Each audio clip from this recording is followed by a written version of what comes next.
मेरा नाम अश्विनी है। मेरा एक सवाल है सर से कि मैथ में स्कोर कैसे करें। मैथ्स को लेके नॉर्मली बच्चा कहीं ना कहीं सोचता है that it is very difficult and score करना भी थोड़ा डिफिकल्ट है, right? A kind of maths phobia. But I will be sharing you 5 important points जहाँ पे मुझे लगता है कि भले आप मैथ्स बैकग्राउंड से हो या आप मैथ्स बैकग्राउंड से नहीं हो, but still you can definitely, अगर आपने इसको फॉलो किया तो आप कहीं ना कहीं आप स्कोर अच्छे तरीके से कर पाओगे। Tip number 1, for doing a performing best in maths you must have a dedicated notebook. मतलब एक डेडिकेटेड बुक ऐसी डेफिनेटली होनी चाहिए जहाँ पे आपने मैथ्स के सारे प्रॉब्लम्स सॉल्व किए हैं, जिसको आप एज ए रेफरेंस बुक आप देख सकते हो जब भी आपको देखना है। A kind of practice notebook, but it has to be very nicely maintained. So the first point is dedicated book for maths. Point number 2, list of formulas. आप जैसे जैसे चैप्टर्स आगे पढ़ते जाएंगे you will come across many formulas.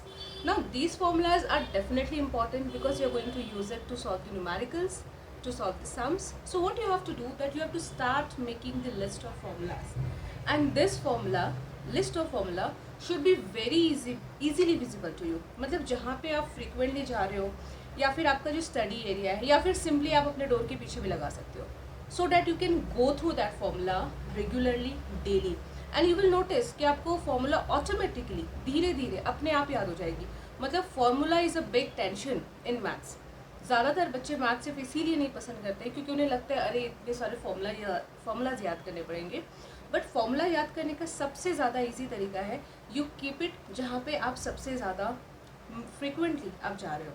आप study table पे लगा दो, डोर के पीछे लगा दो, अपने कबर्ड्स में लगा दो, जहाँ पे आपको लगता है कि मैं यहाँ पे तो मुझे पूरे दिन में एक बार आना ही है। Point number 3 is something which is very important and I think it works with everyone. It's like be your own teacher. Yes, आप कोई चीज़ को कैसे समझते हो, खास करके मैथ्स जैसे सब्जेक्ट, वो आपको ही पता है कि आपकी क्या स्ट्रैटेजी है, आप कैसे वो चीज़ें आपको कैसे याद रहती है। So after you solve the sums, after you do that particular sums, try to explain that particular sum to yourself. जैसे एक टीचर एक स्टूडेंट को सिखाता है, वैसे आपको वो सेम सम अपने आप को समझाना है। एंड स्लोली एंड ग्रेजुअली जब आप अपने आप को रेगुलरली वो सम समझाते जाओगे, यू विल अंडरस्टैंड कि बहुत सारी चीज़ें ऐसी हैं जो आप खुद ईजी कर लोगे। You will understand it, you will memorise it, and there will be a time where you will be able to recall it and put on papers very easily. Point number 4, question. ज़्यादातर maths के sums अगर आपने thoroughly and अच्छे तरीके से read किए होंगे तो आपको पता होगा कि कहीं ना कहीं उसका आंसर या आंसर की जो एक हिंट है वो उस प्रॉब्लम में ही है। नॉर्मली हम क्या करते हैं, हम वन गो में सम्स पढ़ के चले जाते हैं and then we try to understand कि इसको कैसे सॉल्व करना है। हमेशा अपने सम को छोटे छोटे टुकड़ों में डिवाइड कर दो, थोड़ा पॉज लो एंड उसको थॉरली रीड करो, उसको थॉरली देखो कि बेसिकली क्वेश्चन क्या बोलने की कोशिश कर रहा है and at the same time answer में हमें क्या ऑब्टेन करना है, क्या फाइंड करना है, क्या वैल्यू लाना है। तो जब आप क्वेश्चन एकदम थॉरली रीड करोगे, थोड़ा फोकस्ड होकर रीड करोगे, तो यू विल अंडरस्टैंड कि मुझे इस आंसर्स के लिए कौन से फॉर्मूला स्टार्ट करने हैं, कौन से स्टेप्स लेने हैं एंड इसका आंसर्स क्या होगा, वो ज़्यादातर आपको पता चल जाएगा। Point number 5, very important. ज़्यादातर अभी लोग क्या बोल रहे हैं कि आप 16 घंटा पढ़ो, आप 8 घंटा पढ़ो, जबकि ऐसा नहीं है।